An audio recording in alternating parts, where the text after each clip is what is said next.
నెల్లూరు జిల్లా తోటపల్లి గూడూరులో గంజాయి బ్యాచ్ హల్చల్ చేసింది. వైన్ షాప్ వద్దకు వచ్చిన వారిపై కత్తితో బెదిరిస్తూ భయాందోళనకు గురిచేశారు. గంజాయి మత్తులో ఉన్న ఆ దుండగులు ఓ బంకులో పెట్రోల్ పొట్టించుకొని సిబ్బందిపై దౌర్జన్యం చేశారు. డబ్బులు ఇవ్వకుండా అక్కడి నుంచి పరారయ్యారు. దీంతో గంజాయి బ్యాచ్ పై పెట్రోల్ బంక్ యజమాని పోలీస్ స్టేషన్లో ఫిర్యాదు చేశాడు. ఇక సీసీ కెమెరాల ద్వారా దర్యాప్తు చేపట్టిన పోలీసులు నిందితులను అరెస్ట్ చేశారు. నెల్లూరు జిల్లా తోటపల్లి గూడూరులో గంజాయి బ్యాచ్ హల్చల్ చేసింది.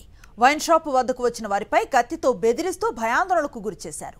గంజాయి మత్తులో ఉన్న ఆ దుండగులు ఓ బంకులో పెట్రోల్ పొట్టించుకొని సిబ్బందిపై దౌర్జన్యం చేశారు. డబ్బులు ఇవ్వకుండా అక్కడి నుంచి పరారయ్యారు. దీంతో గంజాయి బ్యాచ్ పై పెట్రోల్ బంక్ యజమాని పోలీస్ స్టేషన్లో ఫిర్యాదు చేశాడు. ఇక సీసీ కెమెరాల ద్వారా దర్యాప్తు చేపట్టిన పోలీసులు నిందితులను అరెస్ట్ చేశారు.